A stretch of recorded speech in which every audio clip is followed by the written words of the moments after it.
Assalamualaikum warahmatullahi wabarakatuh. Kami dari kelompok 2 mata kuliah pembelajaran sains akan memaparkan materi kami yang berjudul taksonomi Bloom. Selamat menyaksikan.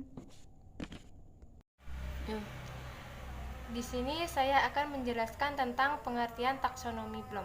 Taksonomi berasal dari bahasa Yunani yaitu taksis yang berasal pengaturan dan nomos yang berarti ilmu pengetahuan. Taksonomi adalah sistem klasifikasi. Taksonomi merupakan suatu tipe sistem klasifikasi yang berdasarkan data penelitian ilmiah mengenai hal-hal yang digolong-golongkan dalam sistematika.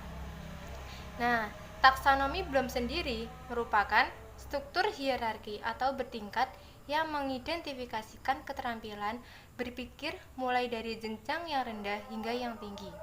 Agar proses pembelajaran menghasilkan siswa yang berkompeten, maka disusunlah suatu taksonomi Bloom yang dipublikasikannya pada tahun 1956 dengan judul Taxonomy of Education Objectives, The Classification of Educational Goals. Perkenalkan, nama saya Sylvia Nur Azizah, NIM 12205193209. Di sini saya sebagai pemateri yang kedua akan menjelaskan mengenai apa itu dan macam-macam dari klasifikasi taksonomi Bloom. Nah, klasifikasi taksonomi Bloom ini dibagi menjadi 3 ranah atau 3 domain, yaitu ranah kognitif, ranah afektif, dan ranah psikomotorik. Yang pertama yaitu ranah kognitif. Ranah kognitif ini merupakan segi kemampuan yang berkaitan dengan aspek-aspek pengetahuan, penalaran, ataupun pikiran. Nah, penguasaan ranah kognitif ini, peserta didik meliputi perilaku peserta didik yang ditunjukkan melalui aspek intelektual seperti pengetahuan serta keterampilan berpikir. Semisal contoh dari ranah kognitif ini, seorang peserta didik baru belajar mengenai drama, teater, atau tata panggung. Nah, di sini bagi peserta didik yang ranah kognitifnya kuat, maka ia mampu dalam menghafal dan memahami definisi yang baru diketahuinya. Selain itu, kemampuan peserta didik dalam mengingat teori yang baru didapatnya itu sangat kuat jika ranah kognitifnya itu kuat. Dalam ranah kognitif ini ada 6 jenjang proses berpikir, dari jenjang terendah atau tingkatan terendah sampai tingkatan yang tertinggi, yaitu meliputi 6 tingkatan. Yang pertama, pengetahuan, 2 pemahaman, 3 penerapan, 4 analisis, 5 sintesis, dan yang keenam yaitu evaluasi. Nah, untuk 6 ranah atau 6 tingkatan tersebut penjelasannya yaitu sebagai berikut. Yang pertama yaitu pengetahuan. Di dalam tingkatan pengetahuan ini meliputi kemampuan untuk mengetahui atau mengingat istilah, fakta, aturan, metode, ataupun sebagainya. Di dalam tingkatan pengetahuan ini juga meliputi kemampuan untuk menerjemahkan, menafsirkan, memperkirakan, memahami isi pokok, dan lain sebagainya. Yang kedua yaitu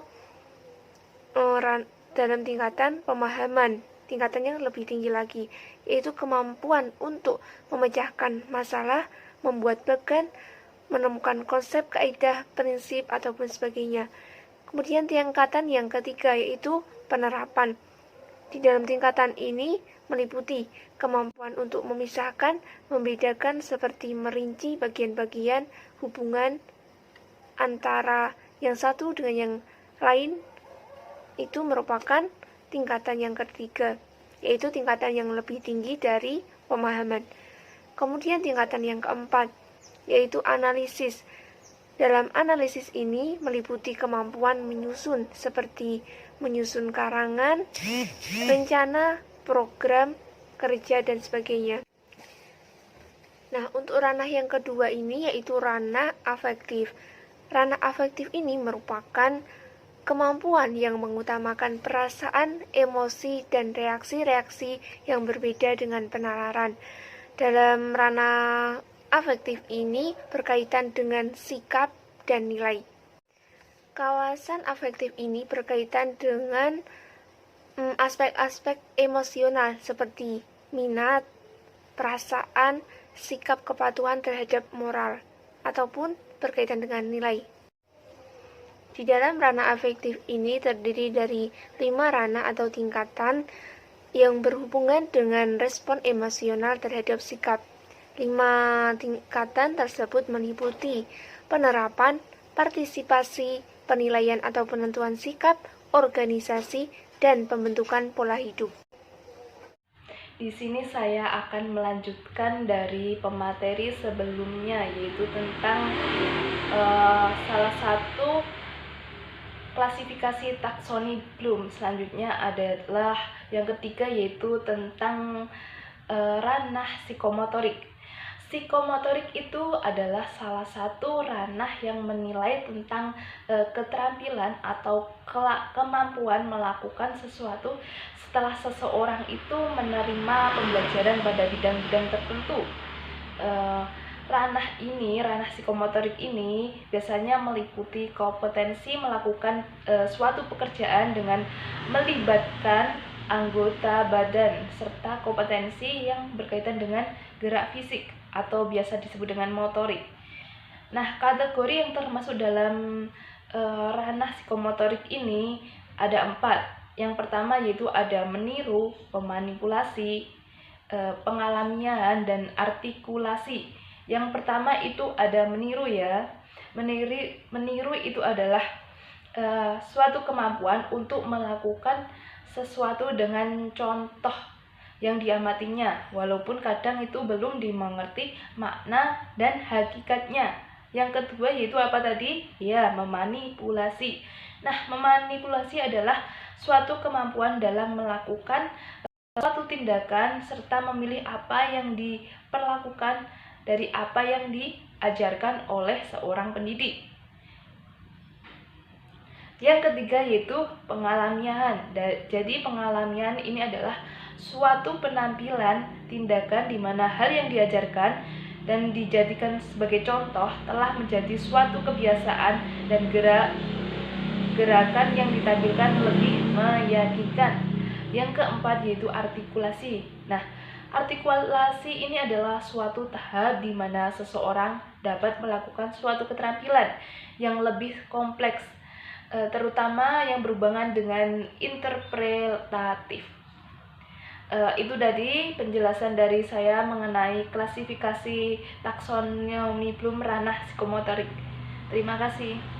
Saya Vina Wahdatana dengan NIM 12205193256 akan melanjutkan materi tentang teori belajar yang melandasi taksonomi Bloom. Yang pertama yaitu teori belajar behavioristik. Teori ini yaitu perubahan dalam tingkah laku sebagai akibat dari interaksi antara stimulus dan respon. Proses belajar sebagai perubahan perilaku yang dapat diamati dan timbul sebagai hasil pengamatan. Yang kedua, teori belajar kognitif. Teori kognitif ini menekankan pentingnya proses mental seperti berpikir, memfokuskan pada apa yang terjadi pada pembelajaran secara aktif. Yang ketiga, teori belajar humanistik. Teori ini memandang bahwa proses belajar harus berhulu atau bermuara pada manusia itu sendiri. Saya Nurani Safitri. Di sini saya akan menjelaskan tentang prinsip belajar yang melandasi taksonomi Bloom. Teori belajar merupakan serangkaian prinsip yang saling berhubungan dan merupakan penjelasan atas sejumlah fakta atau penemuan yang berkaitan dengan peristiwa belajar. Salah satu di antaranya adalah teori operant conditioning. Prinsip belajar sebagai dasar dalam upaya pembelajaran ini meliputi 1. Kematangan jasmani dan rohani. Kematangan jasmani ini telah sampai pada batas minimal umur serta kondisi fisiknya yang cukup kuat untuk melakukan kegiatan belajar. Yang kedua adalah kesiapan. Kesiapan ini harus dimiliki oleh seorang yang hendak melakukan kegiatan belajar, yaitu kemampuan yang cukup baik fisik, mental, maupun perlengkapan belajar. Yang ketiga adalah memahami tujuan. Setiap orang yang belajar harus memahami apa dan kemana arah tujuan serta manfaat bagi dirinya sendiri. Yang keempat adalah memiliki kesungguhan.